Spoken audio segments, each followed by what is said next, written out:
ये बहुत दिनों पहले की बात है।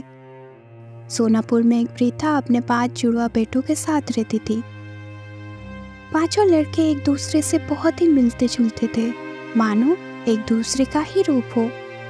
वृद्धा के 5 लड़के 5 गुणों से भरे थे। पहला बेटा सामू, जो कि तालाब का पानी पूरा का पूरा मुंह के अंदर भर सकता था, वो भी 7 मिनट के लिए। दूसरा बेटा रामू, जो कि अपना पैर बहुत लंबे कर सकता था। तीसरा बेटा जोधू, जिसका पीठ लोहे की तरह सख्त था।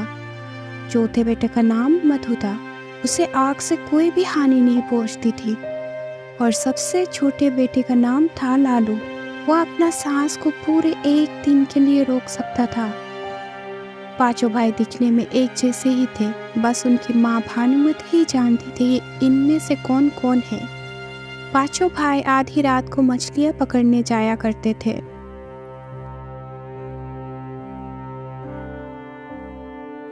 भाइयों सुनो, मैं तालाब का सारा पानी अपने मुंह में भर लेता हूँ और तुम लोग जल्दी जल्दी मछलियाँ भरकर बाहर आ जाना। आप रोज़ रोज़ एक ही बातें क्यों करते हो भैया? क्या हमने कभी भी 1 मिनट का भी देरी किया है? हम तैयार हैं भैया।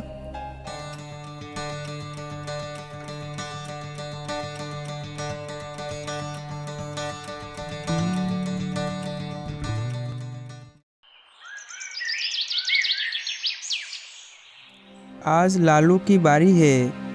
छोटा भाई, तुम इस मछलियों को लेकर बाजार जाओ। ठीक है भैया।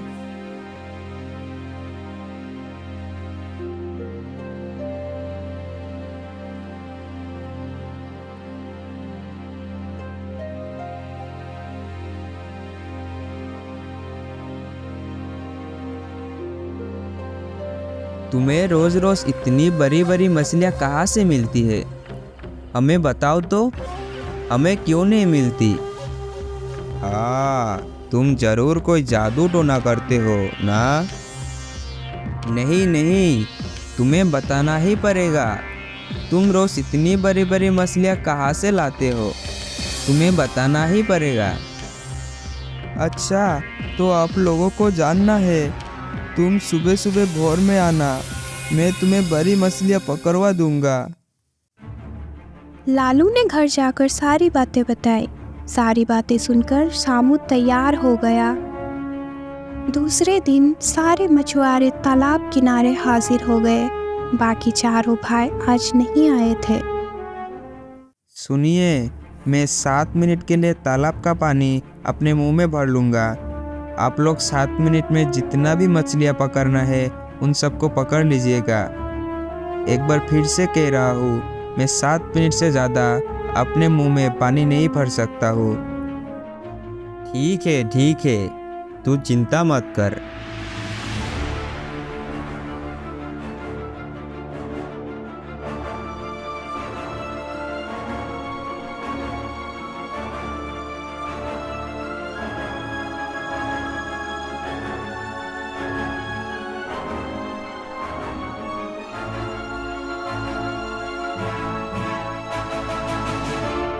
गांव में हाहाकार मच गया और मछुआरों के परिवार वालों ने राजा से सामू की शिकायत कर दी। सारी बातें सुनकर राजा ने सामू से कहा, क्या उनकी बातें सच है शामू? तुमने अपने मुंह से पानी बाहर छोड़कर इतने सारे लोगों को दबाकर मार डाला। हाँ, ये सच है महाराज, ये सच है। पर अगर मैं पानी नहीं छोड़ता तो फिर मेरा गला फट जाता और मैं मर जाता। मैंने उनसे बार बार कहा था कि मैं पानी को 7 मिनट से ज़्यादा अपने मुंह में रोक नहीं सकता, पर उनमें से किसी ने भी मेरी बात नहीं मानी।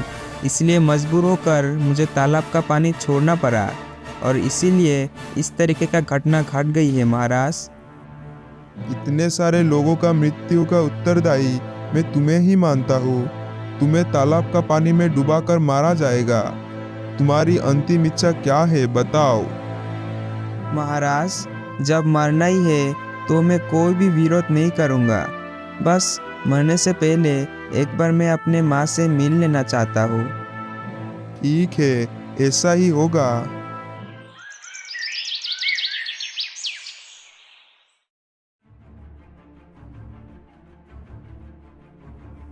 भैया भैया, कल अब की जगह मैं जाऊंगा। अब बिल्कुल भी परेशान मत होइए। अभी आप घर में आराम कीजिए।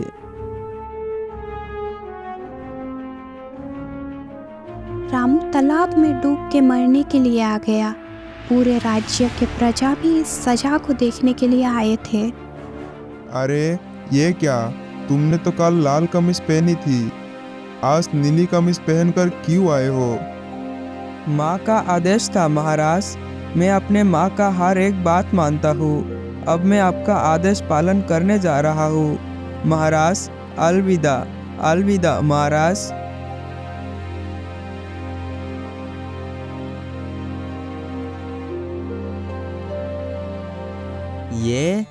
ये कैसे हो गया? पाँव में रबर लगा के रखा है क्या?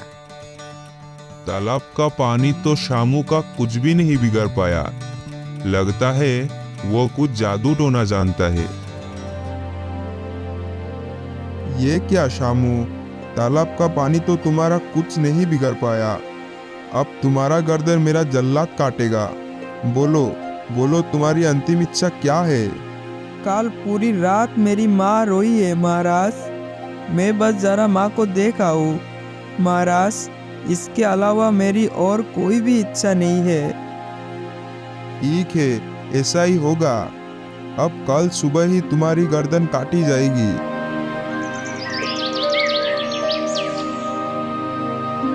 भाइयों, आप लोगों को तो पता ही है मेरी गर्दन बहुत ज़्यादा सख्त है। मेरी गर्दन काटते समय तलवार ही टूट जाएगी। कल भैया की जगह मैं जोधू जाऊंगा। बेटा, हर वक्त अपने कान खुले रखना, ठीक है? माँ, आप हमारे लिए परेशान मत होइए।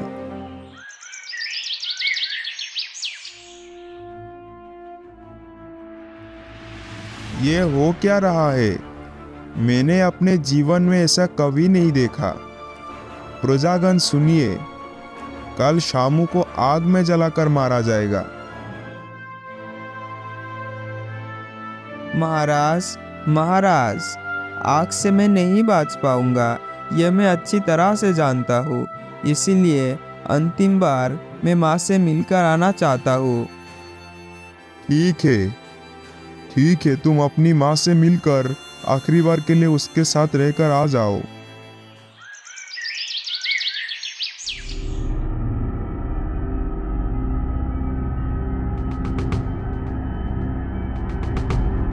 ये कैसे हुआ?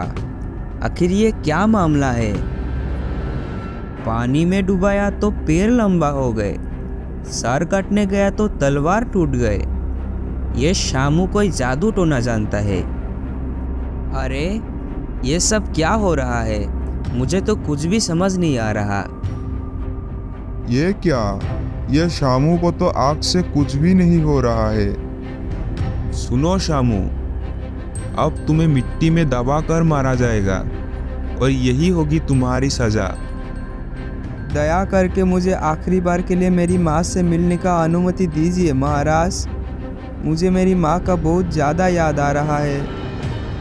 ठीक है, आखिरी बार के लिए मैं तुम्हें अनुमति देता हूँ। आज तुम अपने माँ से मिल लो, फिर कल सुबह ही तुम्हें मिट्टी में दफन कर दूंगा।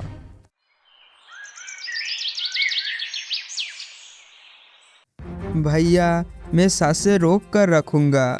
आप लोग रात में मिट्टी खोद के मुझे बाहर निकाल लीजिएगा। फिर उसके बाद हम लोग ये राज्य छोड़कर दूसरे राज्य में चले जाएंगे। यही सही रहेगा, पर फिर भी बेटा लालू, अपना ध्यान रखना। माँ, अब बिल्कुल चिंता मत कीजिए।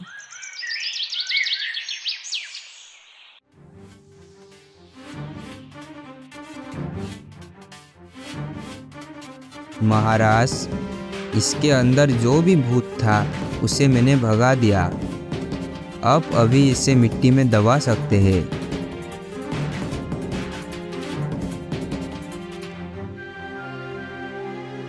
आखिरकार अंत में पापी को सजा मिल ही गया। अब चलो सभी। उधर अंधेरे में माँ को साथ लेकर चारों भाई लालू के पास आया। वो लोगों ने मिट्टी को खोदा और लालू को बाहर निकाल लिया। फिर माँ भानुमती रो पड़ी और बोली, जिसके पास ऐसे 5 रत्न है उसे किस बात का डर है।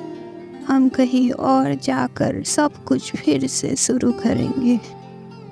फिर रामू अपना पैर को लंबा करके अपने माँ और चारों भाइयों को कंधे में बिठाकर लंबा लंबा कदम बढ़ाकर उस राज्य को त्याग कर दिया।